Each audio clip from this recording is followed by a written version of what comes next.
días con todos, sean bienvenidos. Vamos a seguir con nuestros estudios y hoy finalizar con el estudio de edificado sobre la roca, la iglesia.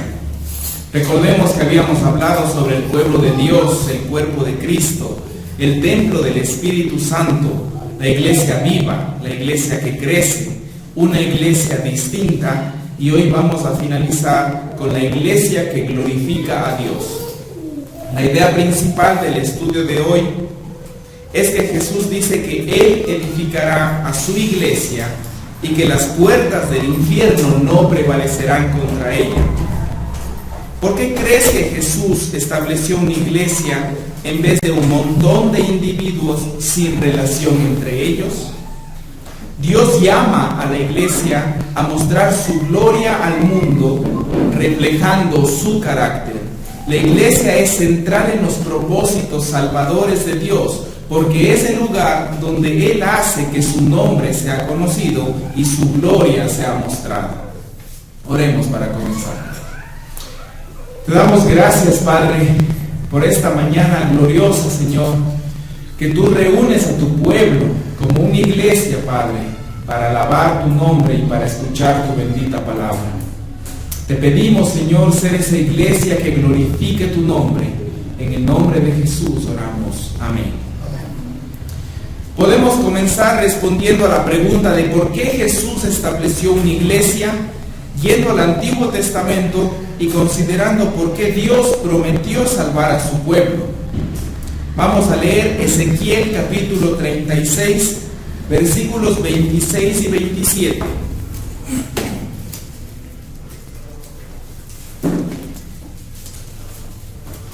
Ezequiel capítulo 36, versículos 26 y 27.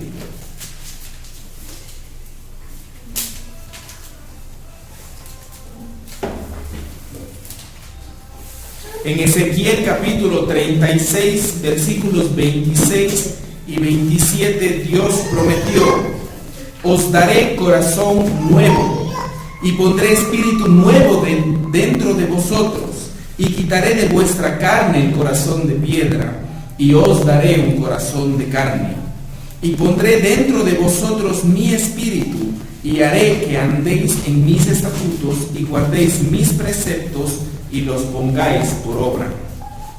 Esta es la promesa del nuevo pacto, el cual Jesús dijo que cumpliría a través de su muerte en Lucas 22:20. Podemos ver esta promesa también en Jeremías 31, del 31 al 34. Pero fíjate en lo que Dios dice en Ezequiel, inmediatamente antes de la promesa de una obra salvadora nueva y decisiva. Vamos a leer los versículos anteriores, específicamente el versículo 22 y 23 de Ezequiel 36, que dice: por tanto, di a la casa de Israel, así ha dicho Jehová el Señor, no lo hago por vosotros, oh casa de Israel, sino por causa de mi santo nombre, el cual profanasteis vosotros entre las naciones a donde habéis llegado. Y santificaré mi grande nombre, profanado entre las naciones, el cual profanasteis vosotros en medio de ellas, y sabrán las naciones que yo soy Jehová, dice Jehová el Señor, cuando sea santificado en vosotros delante de sus ojos. Escuchamos exactamente el mismo mensaje acerca de por qué Dios salva a su pueblo en Isaías 48, 9 y 11, que dice: por amor de mi nombre diferiré mi ira, y para alabanza mía la reprimiré para no destruirte. He aquí te he purificado, y no como a plata, te he escogido en horno de aflicción. Por mí, por amor de mí mismo lo haré, para que no sea mancillado mi nombre, y mi honra no la daré a otro. Basado en estos pasajes, la motivación y el propósito de Dios en salvar a su pueblo es mostrar su gloria. El hecho de que Dios nos salva para mostrar su gloria no descarta el hecho de que Dios nos salva también porque nos ama, como lo dice Juan 3:16. Dios nos salva por sus propias razones, no por algo bueno que hayamos hecho, sino para que demos a conocer las riquezas de su misericordia para personas que no la merecían, como lo dice Romanos 9. En otras palabras, el mayor propósito de Dios al salvarnos, su propósito principal, es su propia gloria. ¿Significa esto que Dios es egoísta? Ciertamente que no. Aunque sería un error para cualquier ser humano actuar para alcanzar su propia gloria, es absolutamente correcto para Dios actuar para su propia gloria, porque Dios es infinitamente perfecto y glorioso. Solo su gloria y no la de nadie más debería ser nuestra mayor finalidad. En el resto de este estudio veremos brevemente 3 pasajes del Nuevo Testamento que dicen lo mismo, pero desde un ángulo diferente, en cuanto a la razón por la que Jesús estableció la iglesia. Específicamente los 3 pasajes que consideraremos nos dan 3 razones específicas por las que Jesús estableció su iglesia. La razón número 1, para mostrar la sabiduría de Dios. En el Nuevo Testamento vemos que el propósito de Dios de mostrar su gloria se cumple a través de la iglesia, tal y como lo escribe Pablo en Efesios 3, versículos 10 y 11, que dice: para que la multiforme sabiduría de Dios sea ahora dada a conocer por medio de la iglesia a los principados y potestades en los lugares celestiales, conforme al propósito eterno que hizo en Cristo Jesús nuestro Señor. Es a través de la iglesia, dice Pablo, que Dios ahora muestra su abundante sabiduría a los gobernantes y a las autoridades en los lugares celestiales. Él muestra su gloria ante todo el universo a través del pueblo que era reconciliado consigo mismo en Cristo. Según Pablo en Efesios 2, 11, 16 y 3, versículos 4 y 6, la reconciliación entre judíos y gentiles manifiesta la sabiduría de Dios, porque en la iglesia local, donde estos 2 grupos de personas que estaban antes separados y eran hostiles los unos con los otros, ahora se unen en un solo cuerpo. Hoy podríamos aplicar esto de una manera más amplia a los miembros de la iglesia en general. La iglesia consiste en personas que no tienen nada en común sino a Cristo, y ahora se tratan los unos a los otros como hermanos y hermanas. Esta unidad es expresada en la iglesia de maneras prácticas y concretas, conforme estos que antes eran enemigos ahora se aman los unos a los otros, se sirven los unos a los otros y llevan las cargas los unos de los otros. Así que la sabiduría de Dios se muestra en que Él es capaz de hacer que enemigos se conviertan en hermanos, lo cual muestra en la práctica a través de la vida de la iglesia. La segunda razón es para mostrar el amor de Dios.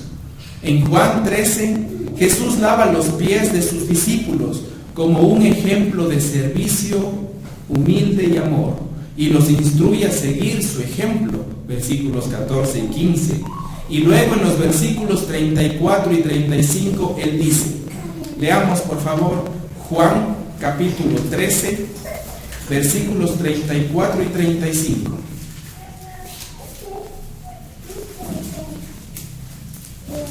Juan 13, 34 y 35 dice: un mandamiento nuevo os doy, que os améis unos a otros, como yo os he amado, que también os améis unos a otros.